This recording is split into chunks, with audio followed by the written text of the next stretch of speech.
Dawn breaks over the Pacific on April 7, 1945, and Major James Tapp checks his instruments one final time before the coastline of Japan appears on the horizon.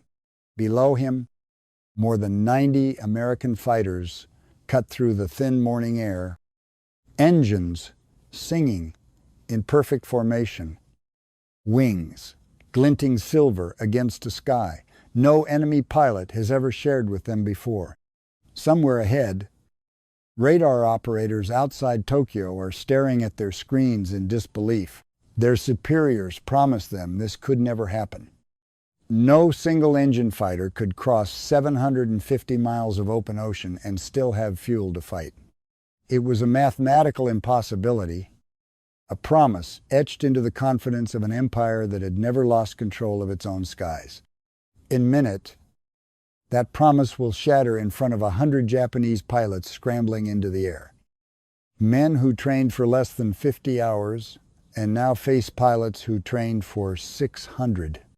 What happens next over the sacred capital of Japan will not just decide who lives and who dies this morning, it will reveal, in brutal and undeniable terms, exactly how one nation's factories, and training pipelines had already defeated the other months before a single shot was fired that day. It's great to have you with us today. Were you ever in the military? Or did someone in your family serve? The airstrip at Iwo Jima is still dark when Major James Tapp steps out of the briefing tent, the smell of sulfur from the volcanic soil clinging to everything on this island. Even the coffee. He is 26 years old, a commanding officer who has already flown more combat hours than most men will see in a lifetime. And this morning he carries a folder of maps that no American pilot has ever needed before. Around him, other pilots of the 78th Fighter Squadron move through the pre-dawn ritual in silence, checking parachute straps, tapping cigarettes against their palms, glancing at the sky as if it might change its mind about cooperating. Tapp is not a large man, but there is a stillness to him that other pilots trust.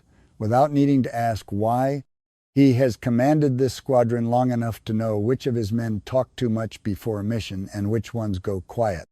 And today, with a target that has never been touched by American fighters, nearly everyone has gone quiet. He folds the map into his flight suit and walks toward the flight line, where more than 90 Mustangs sit in neat rows, their aluminum skin catching the first gray light of morning. He has spent most of his adult life around airplanes, first as a young man chasing a dream that most of his neighbors back home considered reckless, then as an officer who learned, mission after mission, that calm hands save more lives than brave words ever do. His men do not follow him because he is fearless. They follow him because he has never once asked them to do something he was not already prepared to do himself. This morning, watching him walk the flight line with the same unhurried pace he uses every day, several younger pilots find their own breathing settling into something closer to steady. The North American P-51D is, by this point in the war, the finest fighter in the American arsenal, and every pilot walking toward one this morning knows it. 6-wing mounted 50 caliber machine guns wait beneath each canopy, fed by belts of ammunition capable of tearing an engine apart in a single burst. Beneath the nose sits a Packard-built version of the Rolls-Royce Merlin engine, a 2-stage supercharged marvel that can claw its way above 40,000 feet and still deliver power when Japanese engines are already gasping for air. Bolted beneath each wing hangs a pair of drop tanks, ungainly and unglamorous, but without them, this mission simply could not exist. Ground crews swarm the aircraft one final time, checking fuel caps, wiping down canopies, offering quiet words that pilots barely hear anymore. They have heard them so many times before. Engines cough to life across the flight line, one after another. until the entire island seems to vibrate with the sound of the full squadron warming in unison. Cap taxis his fighter into position, glances once at his wingmen, and pushes the throttle forward. The mission itself would have been dismissed as fantasy only 2 years earlier. Military planners in 1943 had calculated with total confidence that no single-engine fighter could escort a bomber formation across 750 miles of open ocean and still have enough fuel remaining to fight, much less survive the flight home. The distance from Iwo Jima to Tokyo was not a technical challenge to be solved so much as a mathematical wall that no aircraft of the era was expected to break through, and yet here they are, climbing off a volcanic rock in the middle of the Pacific, aimed directly at the heart of the Japanese Empire. Once airborne, the formation begins its long climb, spiraling upward in wide, patient circles until the island shrinks to a smudge of gray and green behind them. At altitude, the world becomes simple and empty. Ocean below, sky above, and nothing else for hour after hour, except the low, steady hum of the engine and the occasional crackle of static on the radio. Pilots check their compass headings again and again, not because they doubt the instrument, but because the mind, left alone with nothing but water in every direction, begins to doubt everything. The physical toll of a mission like this begins to show itself long before any enemy aircraft appear. Legs cramp against the confines of the cockpit. Hands go numb, gripping the same control stick for hours, without relief. Pilots shift in their seats, roll their shoulders, anything to keep blood moving through limbs that have not been allowed to stretch since before sunrise. There is no room for error out here. No rescue waiting nearby if an engine sputters.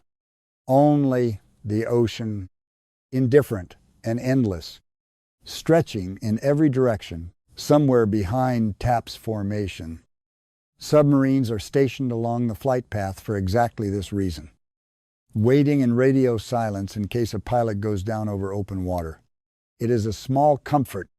One, most pilots try not to think about too closely, because thinking about it means imagining the alternative: a cramped cockpit, an empty ocean, and no one coming.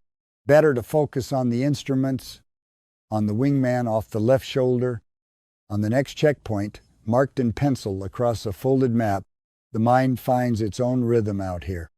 Breath-matching engine, thought-matching horizon, until there is almost nothing left but forward motion. Then, almost 2 hours into the flight, a shape rises on the horizon that every pilot in the formation has been briefed to expect and yet still finds startling in its size. Mount Fuji, snow still clinging to its upper slopes, despite the season, stands alone against the pale morning sky. Unmistakable, magnificent, and utterly indifferent to the war being fought in its shadow. For generations, it has been a symbol of Japan itself, and now it serves a colder purpose. A navigation point for American pilots plotting a path toward the enemy capital, ahead and below. The formation begins closing on its charges. Dozens of B-29 superfortresses of the 73rd Bombardment Wing, each one carrying tons of incendiary bombs bound for targets across the Japanese capital. From a distance, the bombers look almost peaceful, their polished aluminum skin catching the morning light like a school of enormous silver fish drifting through empty sky. The Mustangs slide into position around them, and for the first time in the history of the Pacific War, American fighters and American bombers approach Tokyo together. As the formation crosses onto the coastline of Honshu, pilots reach down and release the empty drop tanks slung beneath their wing. The tanks tumble away, catching sunlight as they fall, some bursting apart on impact with the fields below, others bouncing harmlessly through rice paddies that farmers will find scarred and littered by nightfall. It is a small, almost ordinary motion, repeated by pilot after pilot down the length of the formation, and yet it marks the moment there is no turning back. From here forward, every gallon of fuel remaining must carry them through combat and all the way home again. Far below, in a fighter squadron stationed outside the capital, a young Japanese pilot barely out of flight school is shaken awake by the sound of a siren he has heard many times before. Though never quite like this, he is 19 years old, new to his unit, and has logged only a fraction of the flight hours his instructors once considered necessary before combat. Fuel shortages canceled most of his training flights in recent months, and ammunition was too scarce to waste on practice runs. He climbs into his Nakajima fighter, still buttoning his flight jacket. Certain, as he has been told again and again, that no American fighter could possibly appear this far from any friendly airfield. He grew up not far from the airfield where he now serves, the third son of a shopkeeper who closed his store 2 years earlier, when there was almost nothing left on the shelves to sell. Like most of the young men in his unit, he volunteered before he was old enough to fully understand what he was volunteering for, drawn by posters and speeches and the quiet, unbearable pressure of watching older neighbors leave for the front, one by one. His instructors were kind but overworked, themselves survivors of earlier campaigns who had little time and less fuel to teach the fundamentals properly. He has fired his guns in practice only a handful of times. This morning, running toward his aircraft with his flight jacket still half buttoned, he tells himself what he has been told to believe, that the sky above Tokyo belongs to Japan alone, and that whatever the siren means, it cannot mean what the older mechanics on the flight line are already beginning to whisper. At the radar station nearby, the operators who first spot the incoming formation stare at their screens without speaking. They count contacts far smaller and faster than the lumbering shapes of B-29s, contacts that behave nothing like bombers, and for a long moment no one moves to report it, because what they are seeing does not fit anything their commanders have told them is possible. When the report finally reaches the airfield, it arrives edged with disbelief. Single-engine fighters, it says, approaching from the sea, already over the coastline, already climbing toward the capital itself. More than 100 Japanese aircraft begin scrambling from fields scattered around Tokyo, a mixed and hurried collection of Nakajima Ki-84 Hayates, older Ki-43s and Ki-44s, Kawasaki Ki-61s, and Navy fighters, including aging Zeros and the newer Shiden Kai, engines that have not been properly maintained in weeks, cough and sputter as pilots force them into the air ahead of schedule, climbing hard toward an enemy their leadership swore could never reach this sky. The young pilot banks his fighter upward, throttle pushed as far as the tired engine will allow, and watches the horizon for an enemy he still, in some quiet corner of his mind, cannot quite believe is real. Above the capital, sunlight glints off wave after wave of approaching Mustangs, their formation tightening as Tapp leads his squadron higher, eyes scanning the sky for the first sign of resistance. Somewhere below, engines are climbing to meet him, carrying men with a fraction of his training and a fraction of his experience, flying machines that can no longer be trusted to survive their own landing. Neither side yet knows exactly how this morning will end.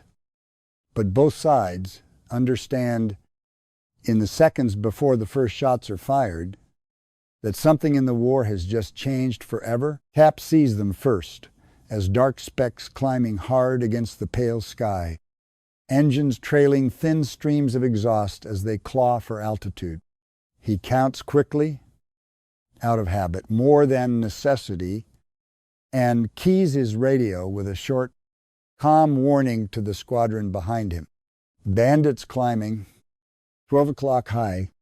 There is no fear in his voice, only the flat professionalism of a man who has done this before, though never here, never over this city, never against pilots defending the one place in the world they have been told is untouchable. The young Japanese pilot sees the Americans at almost the same moment, and what he sees does not match anything he was told to expect.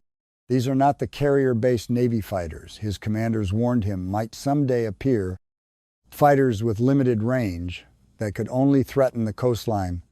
These aircraft carry the unmistakable lines of Army fighters, and they are here, over the capital, having somehow crossed open ocean that his own instructors insisted no single-engine aircraft could cross and still have fuel to fight for one suspended second. Climbing hard with his hand trembling slightly on the throttle, he simply cannot make his mind accept what his eyes are reporting. That hesitation, small as it is, will cost him and many of the pilots around him more than they yet understand. Japanese fighters begin forming into the three-plane formations they were taught in training. But coordination collapses almost immediately.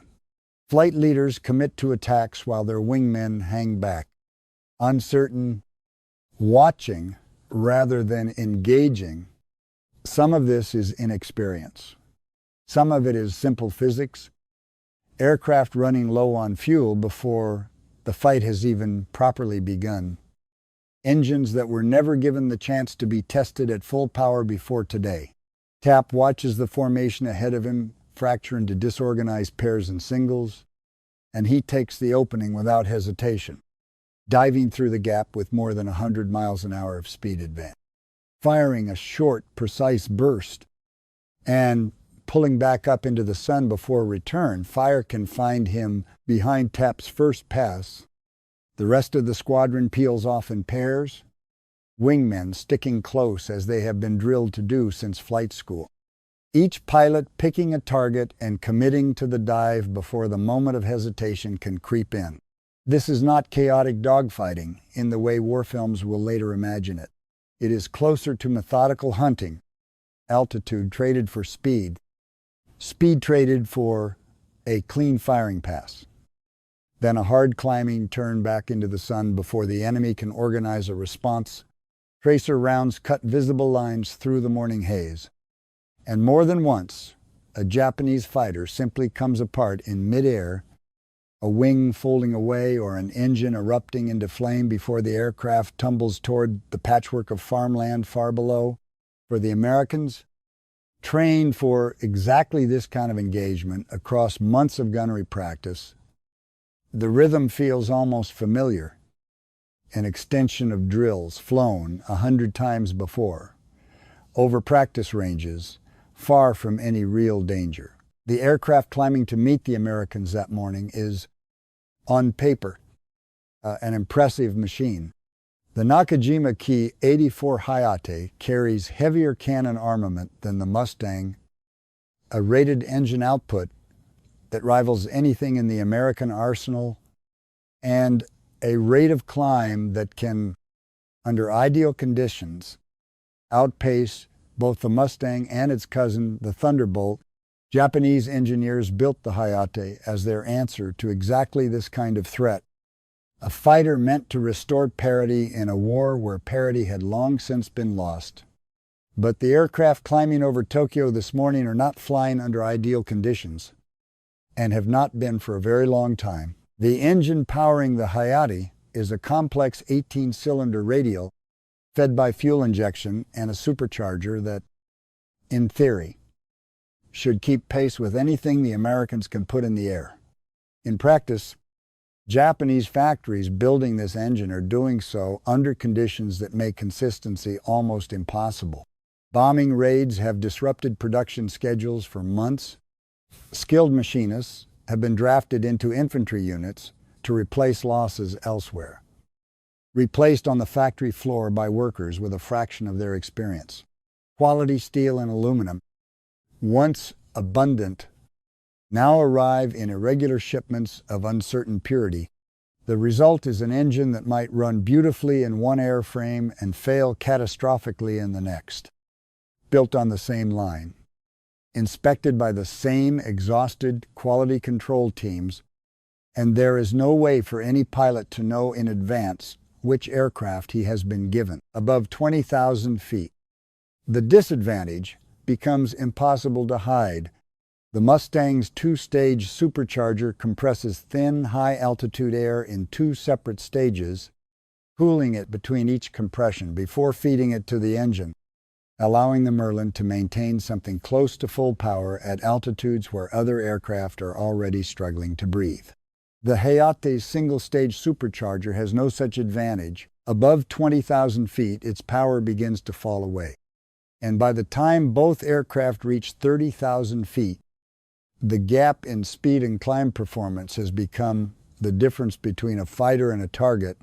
Pilots flying the Hayate that morning find their engines running rich. Black smoke trailing from exhaust stacks as superchargers struggle to force enough oxygen into cylinders never designed to operate this thin of air for this long. The mechanical unreliability follows these aircraft even to the ground. Landing gear struts, forged from steel that has not been properly heat treated due to shortages of the alloying elements once used before the war, buckle under the ordinary stress of routine landings. Pilots who somehow survive the fight above Tokyo return to find their own aircraft as dangerous on the runway as anything they faced in the sky. Undercarriages collapsing, brakes failing, tires blown from irregular pressure that ground crews have no way to properly monitor without functioning equipment. Japan cannot afford to lose these aircraft to anything other than combat. And yet it is losing them anyway, to failures that have nothing to do with American guns. Ammunition tells its own quiet story of the imbalance. Each Mustang carries close to 2,000 rounds of 50 caliber ammunition split across 6 machine guns, more than enough for a pilot to take ranging shots, correct his aim, and still have rounds remaining for a second or third pass. The Hayate's cannons, more powerful round for round, carry only a few hundred rounds total between them, forcing Japanese pilots to make every burst count in a way that experienced marksmen might manage, but that a boy with only a handful of live firing exercises behind him simply cannot. Convergence adds another layer of difficulty. Since cannon rounds and machine gun rounds follow different trajectories, meaning a pilot must essentially aim 2 different weapons at 2 different points in space during the same fleeting seconds of an engagement. None of this would matter as much if the men flying these aircraft had been given time to master them. But time is the one resource Japan has run out of entirely. American pilots arriving at Iwo Jima typically carry more than 500 hours of flight experience before they ever see combat, including extensive gunnery practice against towed targets and mock engagements, flown against instructors who have already survived years of real combat themselves. Japanese pilots in the spring of 1945 often carry a small fraction of that total, some with barely 50 hours logged before being sent into the air to defend the capital itself. It is not courage that separates the two forces this morning, and it never will be. Not for the rest of this war. Japanese pilots press their attacks with genuine bravery, again and again, diving into formations that outclass them in every measurable way, refusing to break off, even when the odds against them are plain. For anyone watching to see, what separates the two forces is a training pipeline on one side that has had years to mature, and a training pipeline on the other that has been strangled by fuel shortages, equipment losses, and the death of an entire generation of instructors over the Solomons, over New Guinea, over the Philippines, in battles fought long before this morning. Not every American pilot in the fight that morning walks away untouched. Somewhere over the outskirts of the city, one Mustang trails a thin ribbon of smoke after taking a burst of cannon fire through its engine cowling. The pilot fighting to keep the nose level as oil begins streaking back across his windscreen. His wingman drops in close, calling out a heading toward the coast both of them knowing that reaching open water gives them at least a chance, however small, of a rescue submarine finding him before the cold Pacific does what the Japanese guns could not. It is a quiet reminder, even amid the lopsided numbers of that first mission, that superiority in the air is not the same as safety in the air, and that every pilot climbing out of Iwo Jima that morning carried the same simple hope that his engine would hold, his fuel would last, and his formation would still be there when he needed it most. When the American formation finally turns for home, the sky above Tokyo has fallen strangely quiet. Cap leads his squadron back out over the coastline, back over open water, back toward a volcanic island that will look, after hours over featureless ocean, like the most welcome sight any of them have ever seen. The numbers radioed back to Iwo Jima that evening are staggering by any standard of aerial combat. More than a dozen Japanese aircraft destroyed for every American fighter lost. It is the kind of ratio that would have seemed impossible to any air force in any previous war. And yet here it is, confirmed by gun camera footage and cross-checked by pilots who watched their targets fall from formations that could not have been more overmatched. The mission on the 7th of April is not an ending. It is a beginning, the first of what will become a relentless rhythm of missions stretching across the following months. Within weeks, Mustangs from Iwo Jima are flying escort runs several times, sometimes launching sweeps of their own against airfields and rail lines across the Japanese home islands, strafing runs that leave burning wrecks, scattered across runways that Japan no longer has the parts or the fuel to properly defend. Each mission follows a similar pattern, a long climb from the island, hours over open water, the looming silhouette of Mount Fuji rising on the horizon, and then combat that grows mission after mission, more one-sided than the last. Behind every one of these missions sits a logistical machine that most of the pilots flying them rarely stop to consider, though it is every bit as decisive as anything happening in the air. Cargo ships arrive at Iwo Jima on a near-constant schedule, unloading drums of aviation fuel, crates of .50 caliber ammunition, spare engines, replacement propellers, fresh parachutes, and the countless smaller items that keep a modern Air Force functioning, everything from radio, vacuum tubes, to canvas tarpaulins. Ground crews work in round-the-clock shifts under the island's relentless sun and volcanic dust, changing engines in a matter of hours, using mobile cranes and standardized procedures refined across years of combat experience elsewhere in the war. A damaged Mustang that would sit grounded for weeks on a Japanese airfield waiting for parts that no longer exist can often be flying again from Iwo Jima within a single day, patched, refueled, and rearmed by crews who have done this so many times, the work has become second nature. The reason for that widening gap becomes clearer with every passing week, and it is not simply a matter of skill or courage. It is fuel, or rather the lack of it. American tankers deliver a river of high-octane aviation gasoline to Iwo Jima almost daily. Fuel refined in Texas and California specifically for high-performance engines, shipped across an ocean that American submarines and destroyers keep largely clear of interference. Japanese fuel supplies, by contrast, have collapsed into something approaching desperation.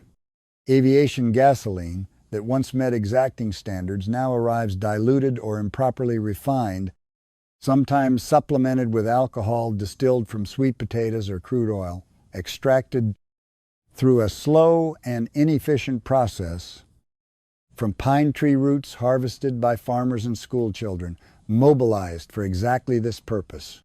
Engines fed this makeshift fuel run rough at every power setting, lows compression, and sometimes fail outright in the middle of routine flight. L'étalon combat. The factories responsible for building and repairing aircraft like the Hayate are By this point in the war, fighting a losing battle of their own, one that has nothing to do with pilots or tactics, American heavy bombers have spent months striking Japan's aircraft engine plants, ball-bearing works, and aluminum smelters, forcing production to disperse into smaller, less efficient facilities scattered across the countryside, some little more than converted schoolhouses and textile mills pressed into service building airplane parts by workers with no prior experience in precision manufacturing. Skilled technicians who once inspected every engine before it left the factory floor have been replaced by teenagers and elderly men. The trained workforce, long since absorbed into the military or killed in earlier campaigns, the result is an aircraft industry that can still, on paper, report impressive production figures, while the actual aircraft rolling off its dispersed and improvised lines grow less reliable with every passing month. The psychological toll of watching this decline plays out differently for the young pilot who scrambled that first morning and somehow survived it. He returns to his airfield having fired his guns in genuine combat for the first time in his life. Having watched pilots he trained alongside fail to return, and having seen with his own eyes an enemy fighter force that behaves nothing like the desperate, overstretched adversary his commanders described in briefings, in the weeks that follow, as fuel grows scarcer and training flights are canceled entirely to preserve what little remains for combat operations. A quiet and unspoken understanding begins to spread through his unit, one that no officer will say aloud, but that every exhausted, malnourished, undertrained pilot on that airfield has already begun to feel in his chest before anyone puts it into words. He is not alone in this. Across the airfields, ringing Tokyo, mechanics who once took quiet pride in their work now spend their days improvising repairs with whatever scraps and salvaged parts they can find, cannibalizing aircraft too damaged to fly in order to keep a handful of others airborne. Fuel that arrives at the airfield is measured out in careful rations. Enough for a single sortie, never enough for the kind of extended training flights that might have given pilots like him a fighting chance. He watches senior officers grow quieter at briefings, watches maps on the wall get marked with fewer operational aircraft each week, and though no one around him says the word defeat out loud, the silence in the ready room after each mission has begun to carry its own unmistakable weight, heavier than any words could be. Not every disaster that spring belongs to Japan alone. On the 1st of June, 1945, a mission that should have been routine turns into one of the costliest days Iwo Jima's fighter groups will endure, and the enemy responsible is not a single Japanese pilot, but the weather itself. Roughly 150 Mustangs bound for targets near Osaka fly directly into a frontal system that forecasters failed to predict.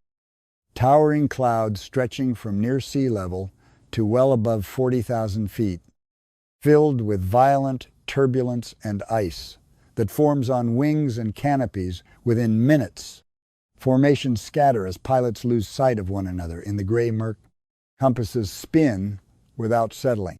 Instruments that pilots have trusted across hundreds of hours of flight suddenly seem to contradict themselves, and in the chaos, aircraft collide, aircraft run out of fuel, searching blindly for a break in the clouds, and aircraft simply vanish, swallowed by weather that no amount of training or technology could have fully prepared them for. More than 24 Mustangs are lost that day, the overwhelming majority to weather rather than enemy fire.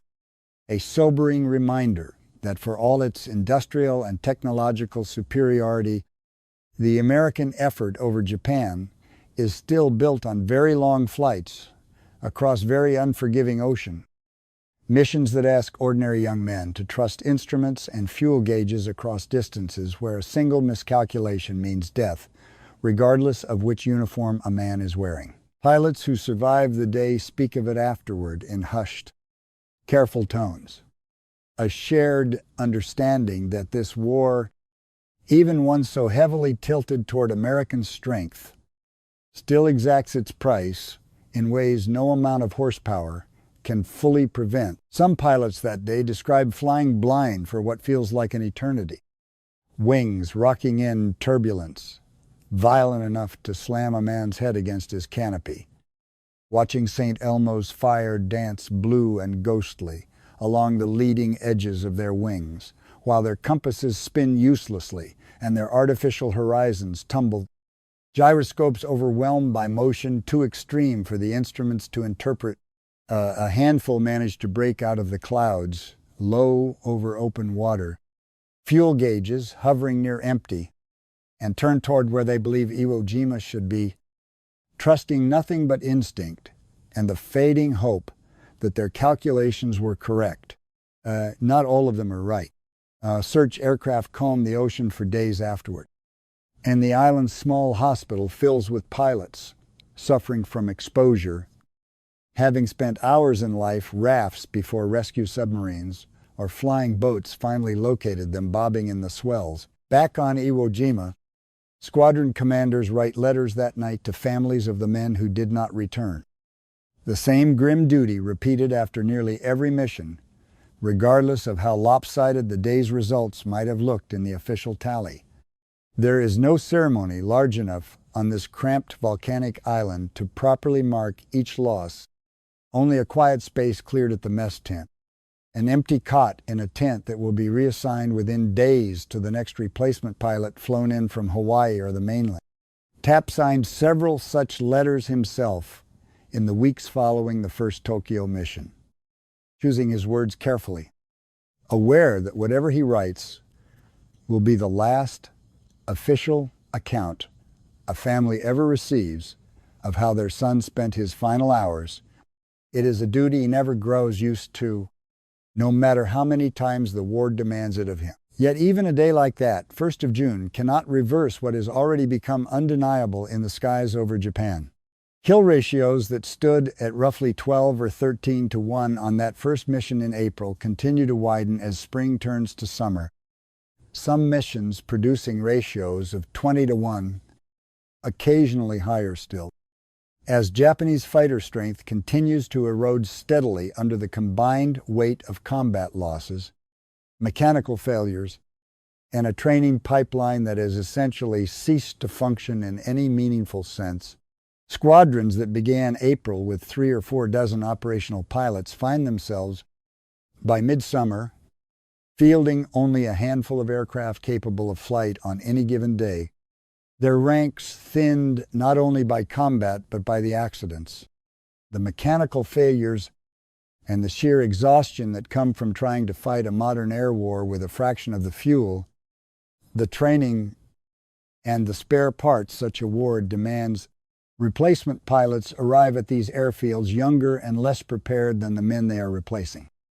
Some barely out of secondary school, thrown into cockpits after only a token introduction to aircraft.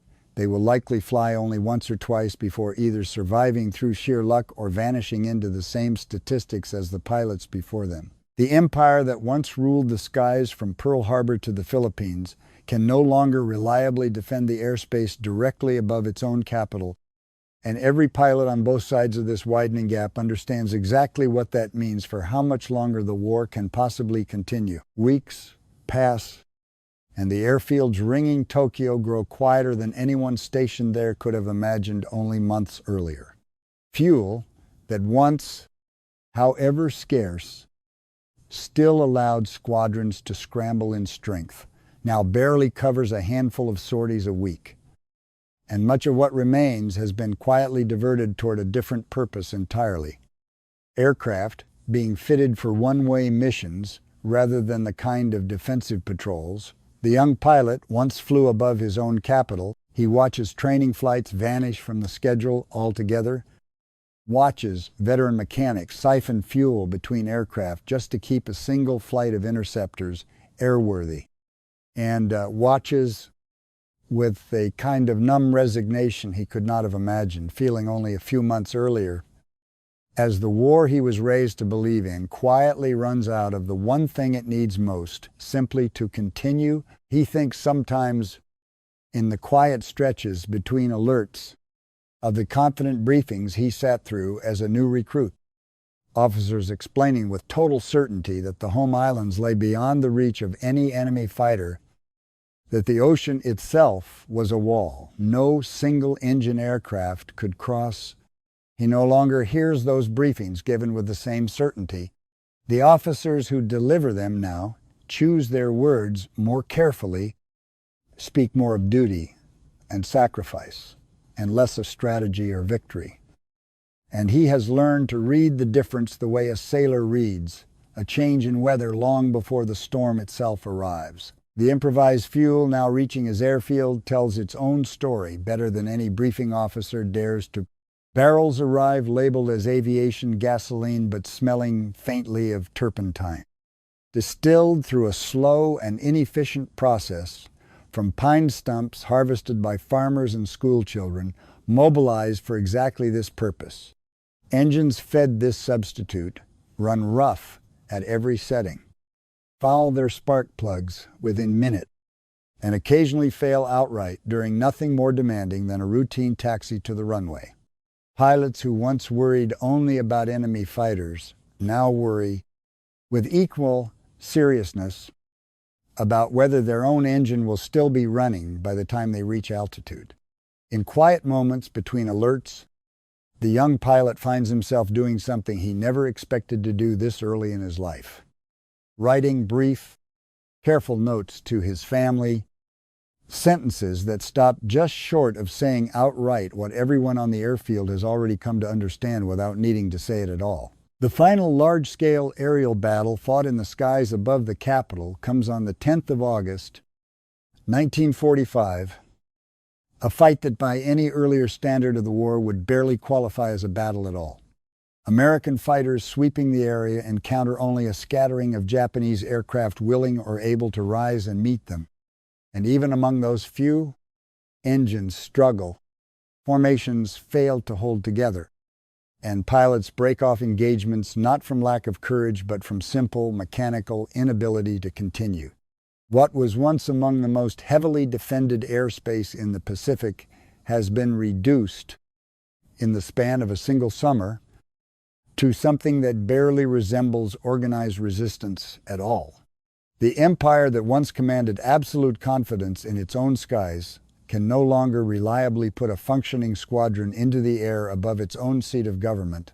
4 days later, on the 14th of August, by American reckoning, the 15th already in Japan across the international dateline, Lieutenant Jerry Yellen climbs into his Mustang alongside his wingman, a 19-year-old second lieutenant named Philip Schlamberg, for what neither of them yet knows will be the final combat mission flown in the Second World War. Word of Japan's surrender is already moving through the highest levels of command by the time their formation lifts off from Iwo Jima.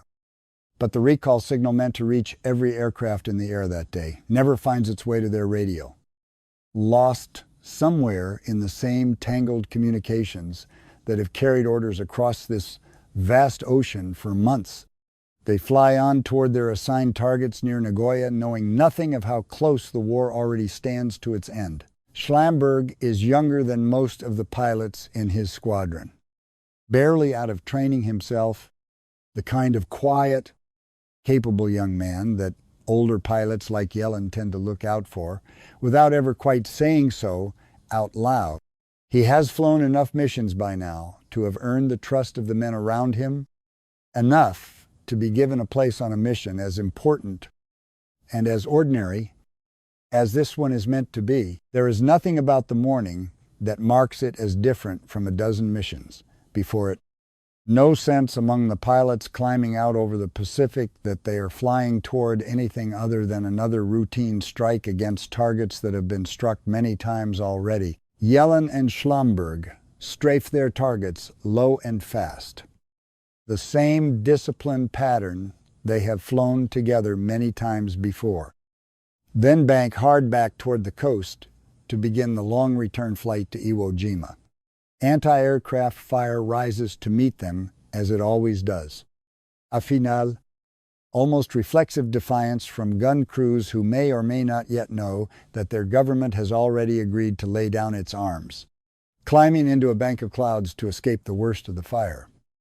Yellen loses sight of his wingman for only a moment.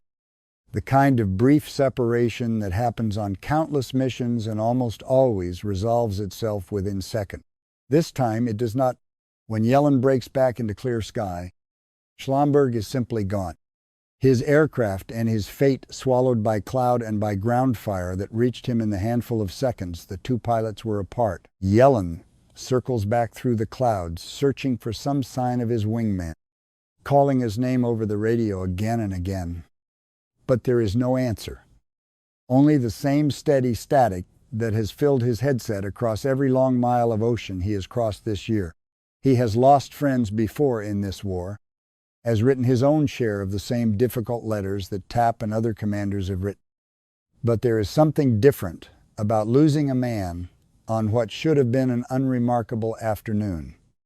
Days after the fighting was already effectively decided by men and officers thousands of miles from either of their cockpits, Schlumberg's death becomes, in the careful accounting that historians will later assemble from squadron records and mission logs, the final American combat death of the entire Second World War. A 19-year-old lieutenant killed in the war's last hours over a country whose own emperor has already recorded, though not yet broadcast, the surrender that will end the fighting for good. There is a particular, almost unbearable cruelty in the timing of it all. A young life lost not to any failure of skill or courage, but to a single garbled transmission, a recall order that traveled thousands of miles across the Pacific, yet somehow failed to cover the last few miles to one aircraft's radio. Yellen flies the remainder of the mission alone, and the silence on the return leg to Iwo Jima, hour after hour over the same featureless ocean that carried them out that morning, is unlike anything he has experienced in all his months flying from this island. What makes the closing weeks of the air war over Japan so difficult to fully comprehend, even for the men who lived through them, is not any single battle or any single loss, but the sheer scale of the collapse that those battles and losses represent. An air force that once patrolled the skies from the home islands to the edges of an empire stretching across half the Pacific has been reduced, within a matter of months, to a handful of aircraft that can barely reach altitude, flown by boys with a fraction of the training their instructors once considered the bare minimum for survival, fueled by whatever improvised substitute can be scraped together from pine stumps and sweet potato alcohol. The mathematics the Japanese planners once dismissed as irrelevant to the outcome of the war, factories and fuel reserves and training hours accumulated over years rather than weeks, have proven, in the end, to be the only mathematics that mattered. When American bombers fly their final missions of the war, carrying the atomic weapons that will bring the fighting to its close over Hiroshima and Nagasaki, they do so without fighter escort, not because none is available, but because none is required.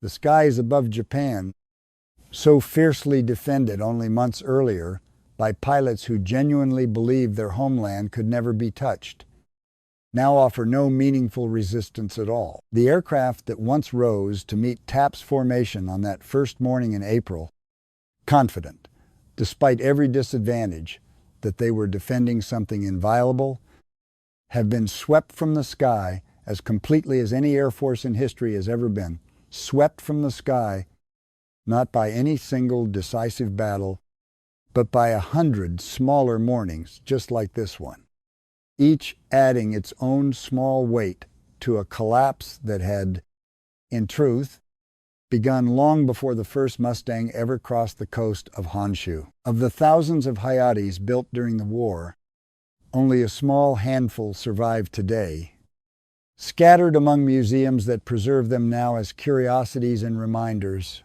rather than as the fighters. They were designed to be hundreds of Mustangs. By contrast, still exist in collections and air shows around the world, many of them still flying. They're Merlin engines still capable of the same climb, the same speed, the same song that carried them from a volcanic island to the skies above Tokyo 8 decades ago. The disparity in what remains says, in its own quiet way, everything that needs to be said about the disparity that decided the outcome in the first place. A contest that was never really about the bravery of the men who flew, but about the nations and the machines and the fuel that stood behind them